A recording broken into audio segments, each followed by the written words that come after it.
So good morning, everybody. It's Pam with Silver and Sparkles, and today we're doing part 2 of how to turn a little golden book into a junk journal. So this is the one that I had already made that I showed you could expect. We're going to make something like this, okay? And that's what we're going to do. But we're going to do the Rudolph theme one with some pretty Christmas papers. So in part 1, I showed you how to make the spine. So if you missed that, I'll link it in the description so you can go back and watch that one if you need to. And now, I know I have other videos already show you how to sew in signatures and things, but we're going to do that. We're going to go ahead and sew in the signatures so you can see the pages that I picked. And then the fun part will be left to just add some pockets and some pretties. So there you have it. So the first thing we have to do, and to save time on the video, I have already gathered all of my papers and folded them and got them into the 5 signatures we're going to use. This is a 2-inch spine, and I love exposed spines, especially when there's multiple signatures. So we're going to be sewing this. You'll be able to see them on the outside. So it's a pretty chunky book. You know, the smaller you make the spine, obviously, the less thick it is. So I mentioned yesterday that I'm using the Let's Be Jolly papers by Joey Cardmaker. He's on Instagram, Etsy. He has a YouTube. He does freebies, so go check him out. But we're using the Let's Be Jolly kit. So I'm going to show you some of the papers. So these are from his kit. All right, and then I also have this bright red piece of cardstock just because I think it makes it look festive. We have some vintage sheet music, and of course I have kept the papers from the Rudolph book in here. So there's a page of that, another little journaling card from the Let's Be Jolly kit, more of that paper. Now this is just a piece of scrapbook paper that I have, it was a 12 by 12 piece that I folded and then cut to be the right height. We're actually going to add glue and turn these into some nice, deep, big pockets for us to be the inside of that signature. So that kind of shows you the idea. They're all similar, different papers, right? But they all have a little mix of that in each one. And there's 5 of them. The middle signature, because there was there were 6 of these double pages from the book. This one actually gets to have 2, the middle signature, and has 1 less other sheet. So each signature has 8 sheets. So that means there's 16 pages per signature, right? 1, 2, 3, 4, 5. I'm counting the little one. 6, 7, 8. Yeah. So 8 and 8, 16. So there you have it. All right. So you've seen from my other videos, one thing we need to do is we need to paper clip these together so that they don't move around on you when you're trying to put your journal together. My little dogs are saying good morning. I'm sure there's someone out walking, or maybe there's been a lot of deliveries lately in the neighborhood with Christmas coming this month. So they're saying hello, guarding the neighborhood. All right. So, and I've also tried to, well, I put these in order, and honestly, you know, unless you just have a preference of how you like a junk journal, you know, maybe for your signature covers to be the order, maybe doesn't matter. In this case, because I do have the pages from the Rudolph book, if somebody did want to read the book, they will be in order. So you have to get to each signature and get to that part. But they are in order. So I'm doing my best to keep everything in order the way I have it. And like I said, I just went ahead and pulled these together and got them folded. You don't want anything wider than the original paper, or it'll hang out too much on the book. But that was that's more than even a large piece of scrapbook paper, because again, this direction, it's 6 3/4, so it's over 13 inches opened up. So anyway, just so you know, but I like them being all different sizes. I think it's fun. All right, so we have those clipped together. I have a lot of stuff. Okay, the other thing you're gonna need is you are gonna need something to pierce holes with, and I just use this paper piercer. I think on Amazon it was under some bookbinding kits or something. I do have my Amazon storefront, where if you decide to click and then make a purchase, I do get a little bit of a payment. So I'll make sure I've got a lot of my favorite tools. I'm not sure if I have this one listed, and this works really well. I've had it forever. But if you decide you need a tool to help you in making your crafts. Okay, so you need something to pierce the paper. This is also, I've shown you in other videos how to make these. I'm just going to talk you through it because I've already made it for this journal. But you want to get just a scrap piece of paper that ideally is, well, it has to be the same width, so 2 inches wide. And this one is 7 7/8 inches tall.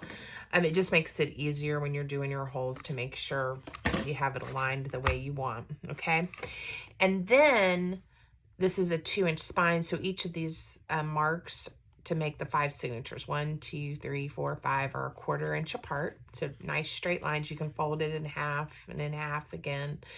I also fold these in half this way, and I fold over this way so that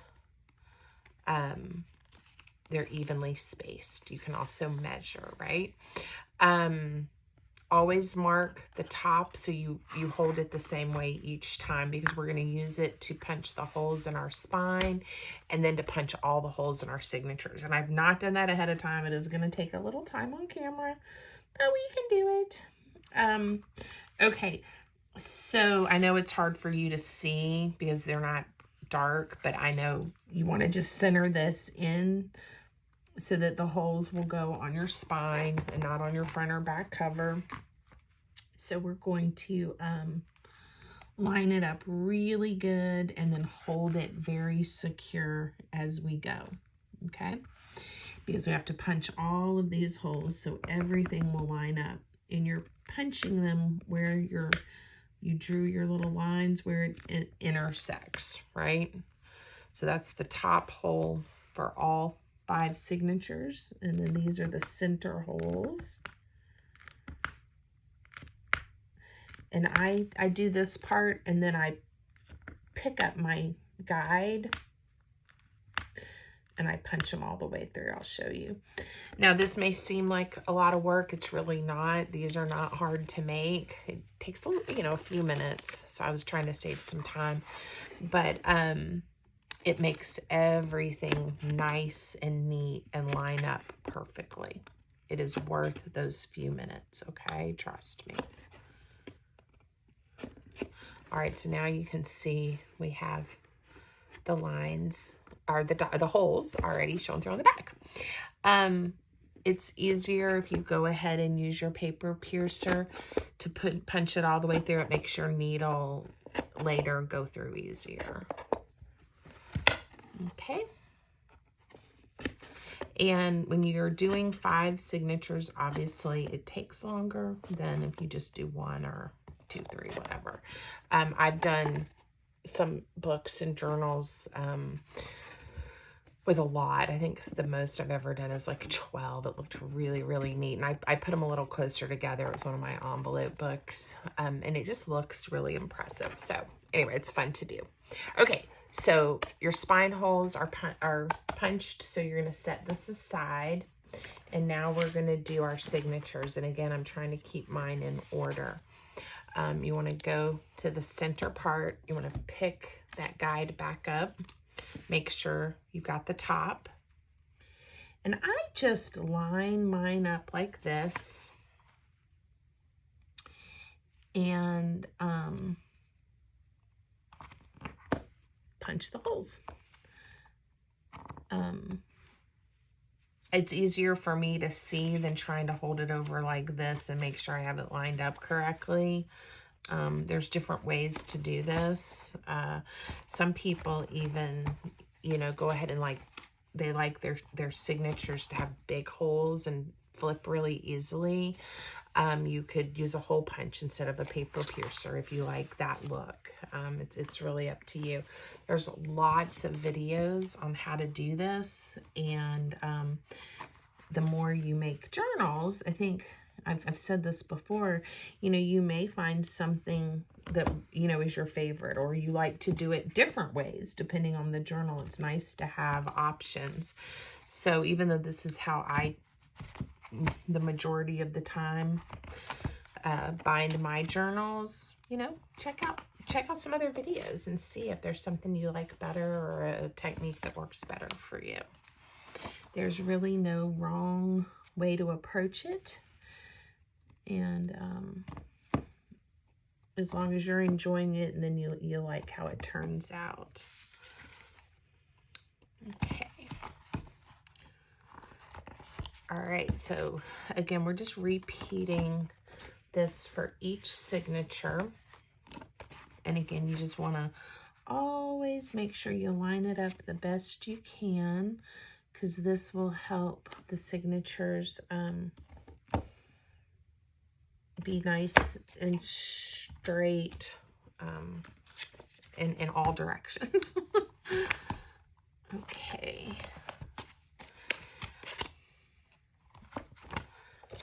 All right. So Rudolph was one of my favorite Christmas books and Christmas specials here in the U.S. growing up. My brother, I have one brother. We grew up together, of course. We're only 18 months apart, and we loved to watch all the Christmas specials and read the different Christmas books together. And we passed that tradition on with my children. He doesn't have any kids. And so when I was making these, like, well, I have to do a Rudolph one because Rudolph's one of my favorites. So, okay. What else do you need? You're going to need, now that we have our signatures punched, you're going to need some thread, right? And again, there's lots of different choices of thread. This is brown.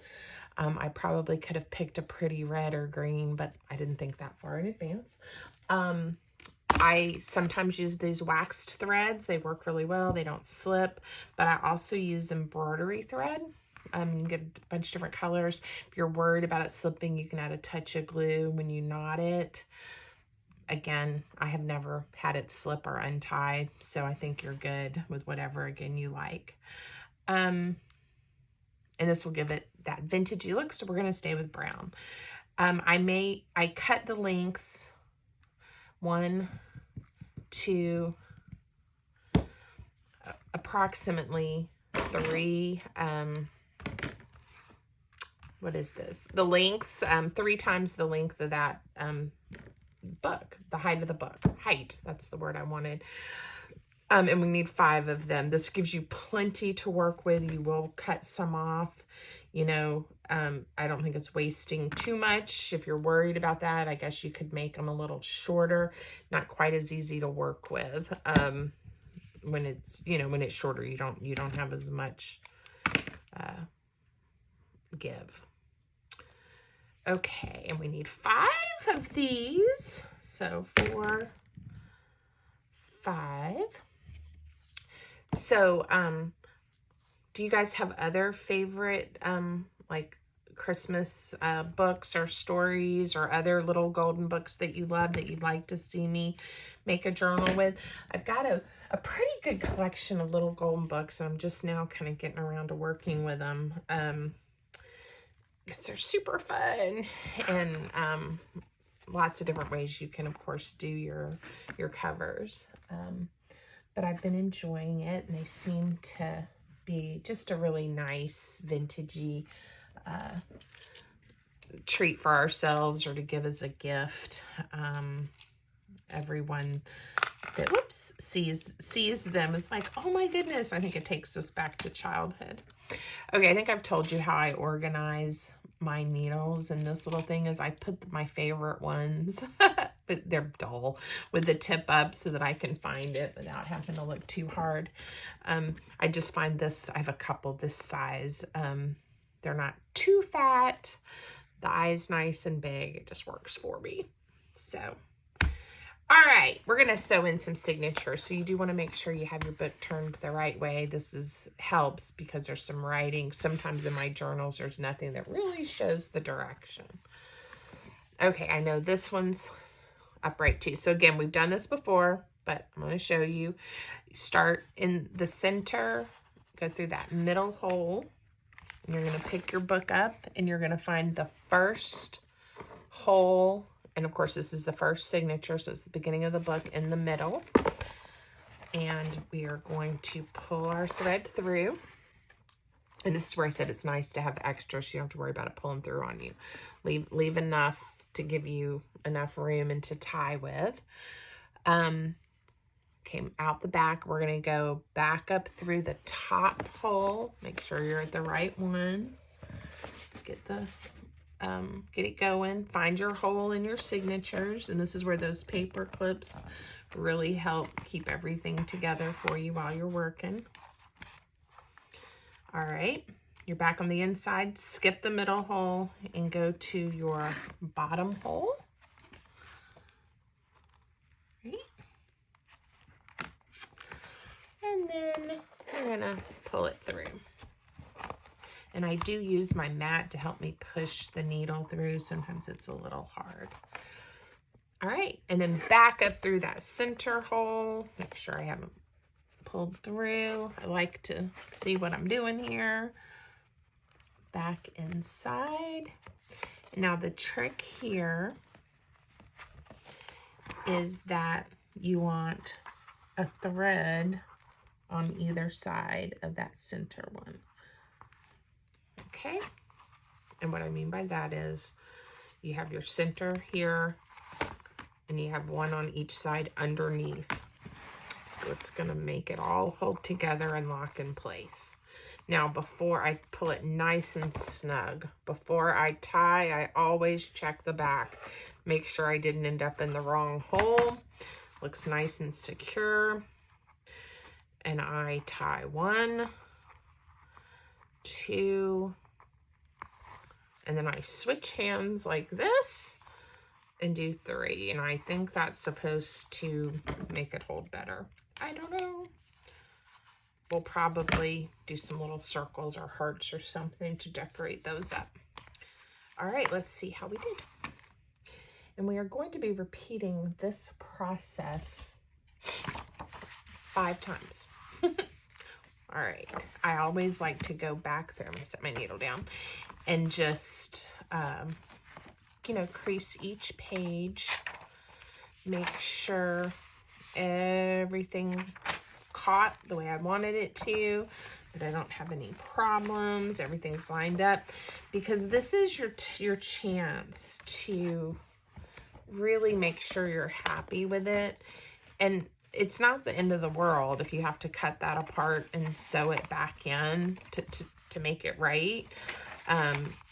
Doesn't happen often that I make that decision, but it has occasionally, especially when I was first making journals, to make them, look the way I wanted.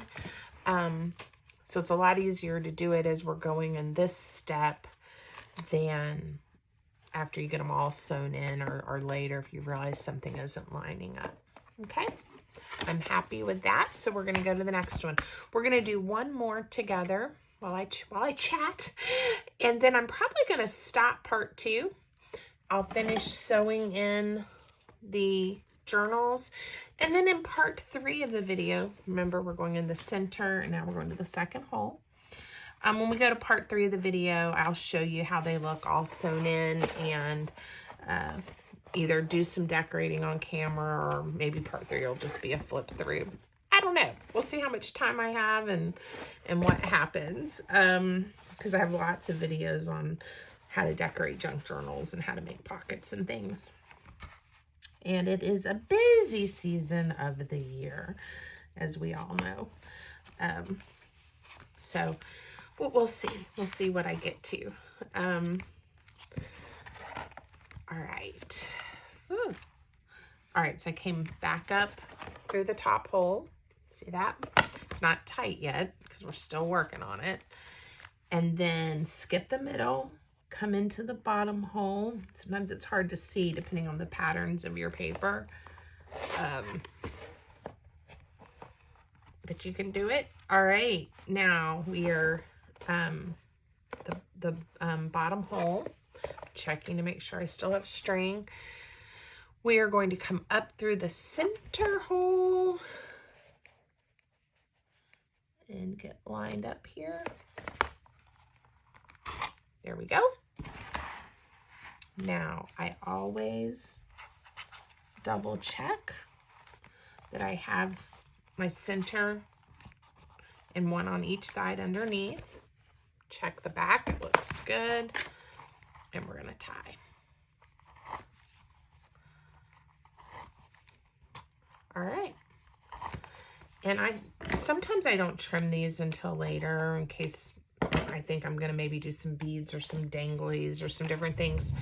In this particular one, I know I'm gonna just do some little, probably I may leave them plain or do a little paper embellishment there. So I'm gonna go ahead and cut them. All right, again, I'm checking everything, creasing everything. Cute.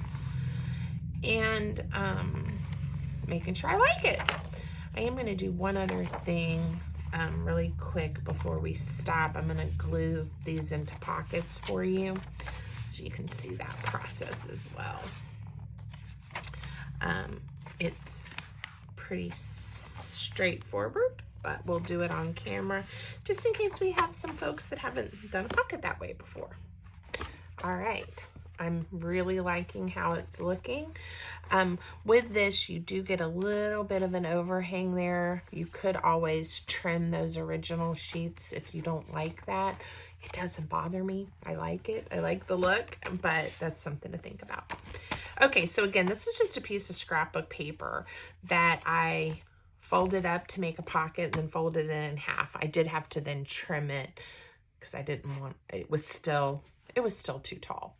But now we're just going to take some wet white glue, and we could have done this before we sewed it in if we'd wanted to. I'm just going to run a bead of glue along the edge, make sure it's stuck good, and we've made a pocket. And so I decided on this one to have all the inside middle signatures be these big pockets made with this paper. It's got a little bit of texture to it. I liked the idea that they're different because they're different patterns, but the symmetry of that I liked. So we're going with that. All right. So one of the easiest ways to make a pocket.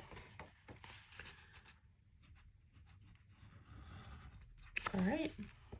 And then before you put too much stuff in there, you want to give that a few moments to dry at least. All right, so there we go. I'm going to call that part 2.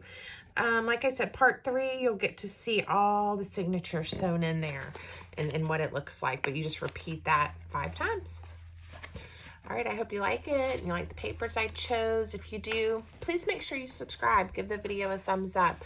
Comments are also appreciated and welcome. Thanks, guys. Have a great one.